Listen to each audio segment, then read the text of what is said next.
আজি বহু বছৰ ধৰি ৰামগাঁও নাগজিজুলি পথটো আচলতে জৰাজীৰ্ণ অৱস্থাত পৰিণত হৈছে।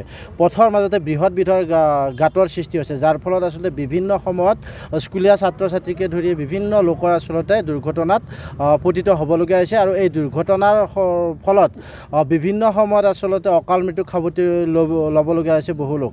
আমি গোৰেশ্বৰ অঞ্চলৰ বিভিন্ন দল সংগঠনে বিভিন্ন সময়ত প্ৰতিবাদী কাৰ্যসূচী ৰূপায়ণ কৰি অহাৰ ফলত আচলতে অসম চৰকাৰে ৰাস্তাটোৰ আচলতে নিৰ্মাণ কৰাৰ কাৰণে নিবিদা প্ৰদান কৰিছিল আৰু এই নিবিদা লাভ কৰিছে কনক ডেকা নামৰ এজন ঠিকাদাৰে। কিন্তু ঠিকাদাৰজনে নিবিদা লাভ কৰিছে যদিও যি সামুকীয়া গতিত আচলতে কামটো আৰম্ভ কৰিছে, এই কামটো 10 বছৰলৈও ৰাস্তাটো পূৰ্ণ নহ'ব। গতিকে আমি সদৌ কোচ ৰাজবংশী ছাত্ৰ সন্থা অসম জাতীয়তাবাদী যুৱ ছাত্ৰ পৰিষদৰ তৰফৰ পৰা আজি মাননীয় ৰাজহ চক্ৰ বিষয়ৰ জৰিয়তে অসমৰ মুখ্যমন্ত্ৰী মাননীয় হিমন্ত বিশ্ব শৰ্মা দেৱলৈ এখন স্মাৰক পত্ৰ প্ৰদান কৰিছোঁ, যাতে এই পথটোৰ নিৰ্মাণ কাৰ্য খৰতকীয়া কৰে আৰু অতি সোনকালে পথৰ মাজত সৃষ্টি হোৱা দ গাঁতসমূহ আচলতে মাৰি ৰাস্তাটো পকীকৰণ কৰি এই অঞ্চলৰ ছাত্ৰ ছাত্ৰীকে বা ৰোগীসকল বা বিভিন্ন ব্যৱসায়ী চৰকাৰী লোকসকলৰ যাতায়াতৰ ক্ষেত্ৰত সুবিধা কৰি দিয়ে। তাৰ বাবে আমি পুনৰবাৰ অসমৰ মুখ্যমন্ত্ৰী মহোদয়ৰ ওচৰত সজোৰে দাবী উত্থাপন কৰিছোঁ।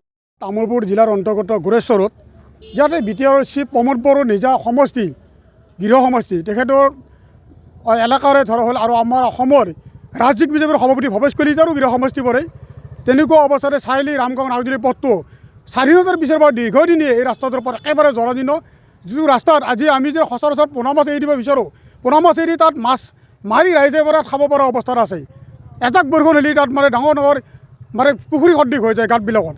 এই ৰাস্তাটোত আমি গম পালোঁ যে গোৰেশ্বৰ অঞ্চলৰ ৰাইজ তথা বিভিন্ন দল সংগঠনে প্ৰতিবাদ কৰাৰ পিছতো অসমৰ মাননীয় মুখ্যমন্ত্ৰীয়ে কেইবাবাৰো ইয়াৰ সভা সমিতি আহি কৈছিল যে এই ৰাস্তাটো 2 লেন কৰিম, 4 লেন কৰিম। কিন্তু আজিলৈকে এই ৰাস্তাটো আমি 2 লেন 4 লেনটো বাদ দি তাত ৰাস্তাটো সম্পূৰ্ণ পকীকৰণ যাতায়াতৰ সুচল অৱস্থা আমি দেখা নাপালোঁ, যাৰ ফলত আমি সৰ্বসাধাৰণ ৰাইজ স্কুলীয়া ছাত্ৰ ছাত্ৰী মেডিকেল যোৱা চিকিৎসালয় যোৱা ছাত্ৰ ছাত্ৰী ৰোগীসকলো আমি দুৰ্ঘটনাত পতিত হৈ মৃত্যুবৰণ কৰিব লগা হৈছে আৰু কলেজীয়া ছাত্ৰ ছাত্ৰী বিভিন্ন সময়ত আমি দুৰ্ঘটনাত পতিত হৈ আমাৰ আঘাতপ্ৰাপ্ত হ'ব লগা হৈছে।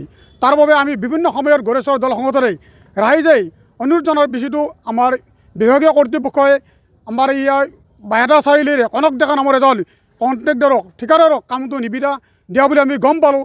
তেখেতে যিটো গতিত কাম কৰি আছে, এই গতিত কাম কৰিলে আমাৰ এই ৰাস্তাটো হোৱাটো অস্বাভাৱিক। তাৰ বাবে আমি আজি অসম জাতীয়তাবাদী যুৱ ছাত্ৰ পৰিষদ গোৰেশ্বৰ আঞ্চলিক সমিতি সদৌ কোচ ৰাজবংশী ছাত্ৰ সন্থা গোৰেশ্বৰ আঞ্চলিক সমিতিয়ে আমি অসমৰ মাননীয় মুখ্যমন্ত্ৰীলৈ গোৰেশ্বৰ ৰাজ্য চৰকাৰৰ বিষয়ৰ জৰিয়তে আমি স্মাৰক পত্ৰ প্ৰদান কৰিলোঁ আৰু এই স্মাৰক পত্ৰৰ জৰিয়তে আমি অনতিবিলম্বে বিলম্বে এই পথটো চাৰিআলি ৰামগাঁও নাগজুলি পথটো পুনৰ নিৰ্মাণ কৰাৰ বাবে অসমৰ মুখ্যমন্ত্ৰী মাননীয় হিমন্ত বিশ্ব শৰ্মা দেৱক আমি আহ্বান জনাইছোঁ। অন্যথা কিন্তু ৰাইজে ৰৈ নাথাকে, অনাগত দিনটো বৃহত্তৰ এই অঞ্চলৰ ৰাইজে মিলি গণতান্ত্ৰিক আন্দোলনৰ কাৰ্যসূচী গ্ৰহণ কৰিবলৈ বাধ্য হ'ব।